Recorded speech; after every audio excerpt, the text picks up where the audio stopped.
ನಮಸ್ಕಾರ. ಶ್ರೀಮತೆ ರಾಮಾನುಜಾಯ ನಮಃ. ಎಲ್ಲರಿಗೂ ಸಂಕ್ರಾಂತಿ ಹಬ್ಬದ ಆರ್ಥಿಕ ಶುಭಾಶಯಗಳು.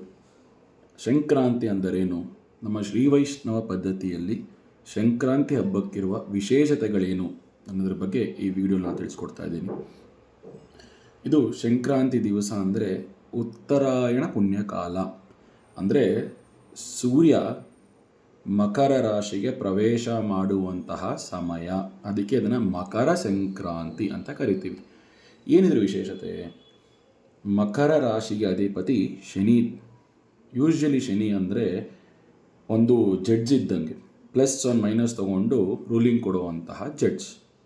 ಯೂಶ್ವಲಿ ಅವ್ರನ್ನ ನಾವು ಅವರು ಕಪ್ಪು ವರ್ಣ ಅಂತ ಹೇಳಿ ಅವ್ರನ್ನ ವರ್ಣಿಸ್ತೀವಿ. ಶನಿ ಪ್ರಭಾವ ಬೀರದೆ ಕಪ್ಪಾಗಿರ್ತಾರೆ, ಅಂದರೆ ಡಾರ್ಕ್ ಆಗಿರ್ತಾರೆ. ಕಷ್ಟ ಈಸ್ ಈಕ್ವಲ್ ಟು ಡಾರ್ಕ್ ಅಂತ ನಾವು ಅದನ್ನು ಅನ್ಕೊತೀವಲ್ವಾ. ಸೂರ್ಯ ಪ್ರವೇಶ ಮಾಡಿದಾಗ ಕತ್ತಲನ್ನು ಹೋಗಲಾಡಿಸುವಂಥ ಶಕ್ತಿ ಯಾರಿಗಿದೆ? ಸೂರ್ಯನಿಗೆ, ಆ ಬೆಳಕಿಗಿದೆ. ಕತ್ತಲನ್ನು ಹೋಗಲಾಡಿಸಿ ಬೆಳಕು ಕೊಡುವಂತಹ ದಿನ ಈ ಮಕರ ಸಂಕ್ರಾಂತಿ. ಇದರ ವಿಶೇಷತೆ ಏನಪ್ಪ?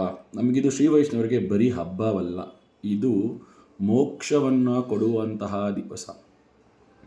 ಭಗವದ್ಗೀತೆಯಲ್ಲಿ ಶ್ರೀಕೃಷ್ಣ ಪರಮಾತ್ಮ ಹೇಳಿದ್ದಾನೆ, ಯಾರು ಈ ಒಂದು ಸಂಕ್ರಾಂತಿ ದಿವಸ ದೇಹ ತ್ಯಾಗವನ್ನು ಮಾಡಿದ್ದಾರೆ ಅವರು ನೇರವಾಗಿ ವೈಕುಂಠ ತಲುಪ್ತಾರೆ. ಇದಕ್ಕಾಗಿಯೇ ಭೀಷ್ಮ ಪಿತಾಮಹನು ಕೂಡ ಅವ್ರ ಇಚ್ಛಾಮರಣಿ. ಆದರೆ ಈ ದಿವಸಕ್ಕಾಗಿ ಅವ್ರು ಕಾಯ್ತಾರೆ ತನ್ನ ಪ್ರಾಣವನ್ನು ತಗೊಳ್ಳೋಕ್ಕೆ. ಕಾರಣ, ಈ ದಿನ ಕೃಷ್ಣ ಹೇಳಿದಂಗೆ ಪ್ರಾಣತ್ಯಾಗ ಮಾಡಿದವರು ನೇರವಾಗಿ ವೈಕುಂಠಕ್ಕೆ ಹೋಗಿ ತಲುಪ್ತಾರೆ. ಉತ್ತರಾಯಣ ಕಾಲದಲ್ಲಿ ಇದು ದೇವತೆಗಳ ಕಾಲ ಅನ್ನೋದನ್ನು ಈ ಒಂದು ದಿನದ ಮಹಾತ್ಮೆ.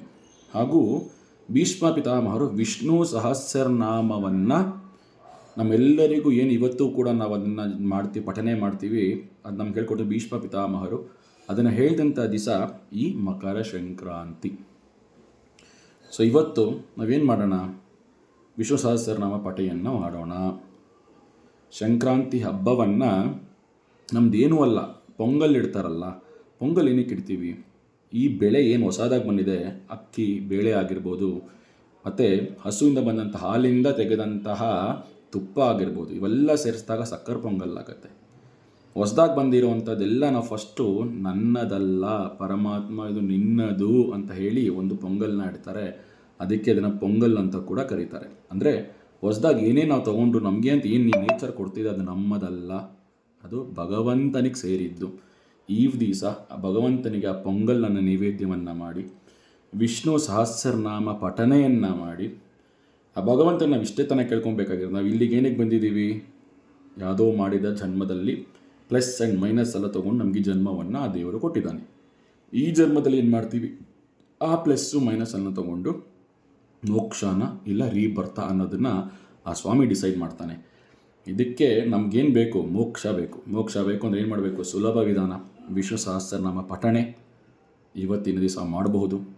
ಸಕ್ಕರೆ ಪೊಂಗಲ್ ನೈವೇದ್ಯ ಖಂಡಿತ ಎಲ್ಲರೂ ಆಲ್ರೆಡಿ ಮಾಡಿರ್ತೀರ, ನಮಗೂ ಕೂಡ ನೈವೇದ್ಯವನ್ನು ಮಾಡ್ಕೊಂಡಿರ್ತೀರ ಇಷ್ಟೊತ್ತಿಗೆ ಆಲ್ರೆಡಿ.